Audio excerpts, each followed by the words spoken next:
دا ورور سوال کړی دی یو کس د ښکار طریقه دا ده چې هغه مړه کوتره یا مرغۍ راوړي او هغه داسې په څه طریقه باندې کیدي چې دا نورې مرغۍ او کوترې یا چنچڼې خواله راشي بیا د هغوی ښکار کوي نو دا به جایز یو دا طریقه او که نه اوله دا مسله یاده کوي اولنۍ خبره دا چې د مسلمان اخلاق دا دي چې دی به یو خو به دی خپل مالونه نه ضایع کوي دویم دی به یو د یو سا خاوند د هغه سا به هسې نه تویوي اگر که هغه څاروی دی او که هغه ځناوره دی ځکه چې شریعت کې دواړو د منه راغلی دی خو اوس دوه صورت دي د دې مسلې به یې ځان پوه کړو اولنۍ دا دی چې دا مرغۍ په خپله مړه شوې ده مرغۍ ده په خپله مړه شوې یعنې ته په لار روان وې کوتره مړه پرته ده تللی وې ته ښکارله په لاره کې کوتره مړه پرته ده تا راواغسته دې څه طریقه دې وکړه چې د نورې خواږه راشي بیا دې ښکار وکړو نو په دې کې خو څه ناروا نشته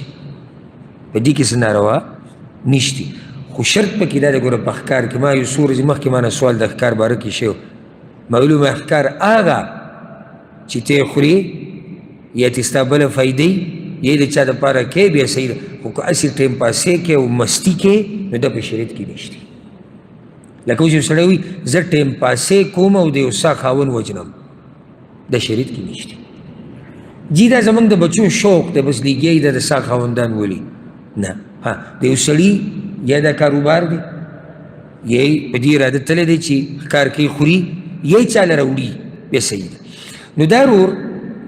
چې دا مړه مرغۍ کیدي نورې پسې راغونډوي او هغه په خپله مړه شوي څه پکې شتي هېڅ پکې نشتي او د مړې مرغۍ نه او د مړ څاروي نه فایده اخیسته روا دي لکه زه پرې ته یو دلیل ذکر کوم عبدالله بن عباس رضی الله عنهما روایت دی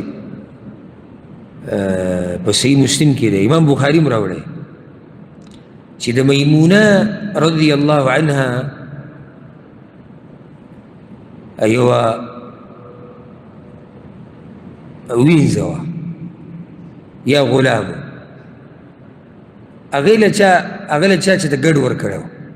چې دا ګډ واله ستا شو هغه ګډ مړ شوی فمر بها رسول الله صلی الله علیه وسلم رسول وسلم چې تېر شو هغه مړه پروت دی څاروی مړه شوی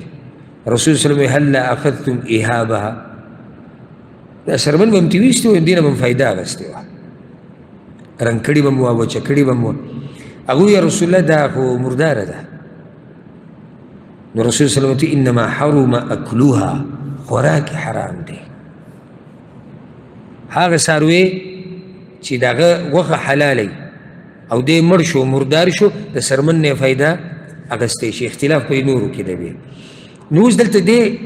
د کوتره ده خو نه ده وجلې نو دې ته فایده اخیستی شي دویم صورت دا دی چې دی په خپله اول دغه کوتره مړه کي یا دغه مرغۍ